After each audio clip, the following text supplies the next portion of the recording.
যে পৃথিবীতে দুঃখের একটিই কারণ, সে পৃথিবীতে দুঃখের কারণটি কি না, কৃষ্ণ কথা হয় না।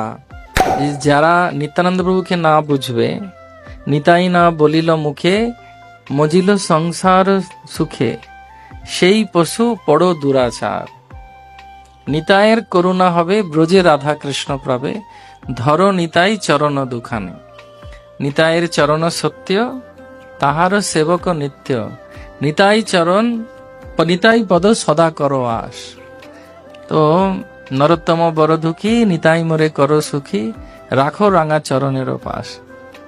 নিত্যানন্দ প্রভু যদি আমরা না কৃপা পাই, তাহলে গৌরাঙ্গ মহাপ্রভুকে পাওয়া যাবে না।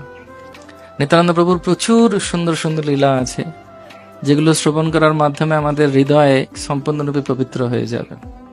সেজন্য আসুন, যেরকম ভাবে সংকল্প করে উপবাস করা হয়, সংকল্প করে যাত্রা করা হয়, সংকল্প করে কোনো ভালো কাজের জন্য এগিয়ে যাওয়া হয়, সংকল্প করে নিজেকে সুন্দর তৈরি করে দেওয়া হয়, সেরকম ভাবেই আমরাও যাতে সংকল্প করি যে আমরা 3 দিন সম্পূর্ণরূপে কোনো অন্যদিকে না মন রেখে, অনেক কিছু চলতে থাকবে, অনেক পাখি মাথার উপর দিয়ে উড়ে যাবে, অনেকজন আসবে, অনেকজন বসবে, কেউ চেয়ার খুঁজবে, কেউ মাটিতে বসবে, কেউ একটু এগোতে বলবে, কেউ একটু পিছাতে বলবে, কিন্তু আমার মন যেন সম্পূর্ণরূপে ভগবানের নিত্যানন্দ প্রভুর চরণে থাকে। সবাই মনা কৃষ্ণ পদারবিন্দয় বাচাম সে বৈকুণ্ঠ গুণানবর্তন। যেভাবে অম্বরীশ মহারাজ বলছেন যে আমরা যাতে সম্পূর্ণরূপে সবসময় ভগবানের দিব্য চিন্তায় নিজেদেরকে নিমগ্ন করতে পারি।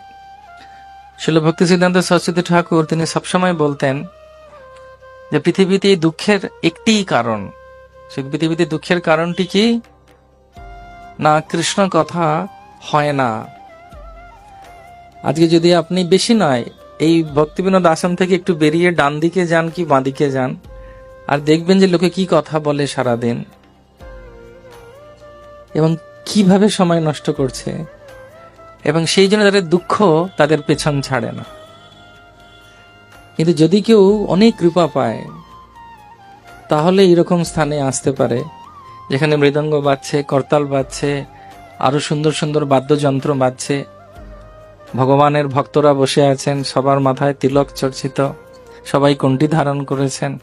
ছিল ভক্তি সিদ্ধান্ত সরস্বতী ঠাকুর এখানে উপবেশন করেছেন, এবং সেখানে হরিকথা হচ্ছে, কীর্তন হচ্ছে, ভজন হচ্ছে।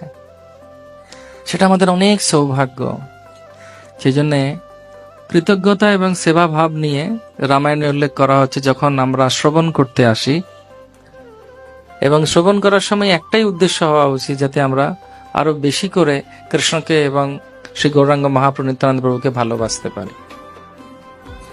যে যত বেশি করে ভগবানের এই লীলা মাধুরী শ্রবণ করবে, পারতপক্ষে দেখা গেছে তাদের কোনো কষ্ট হয় না।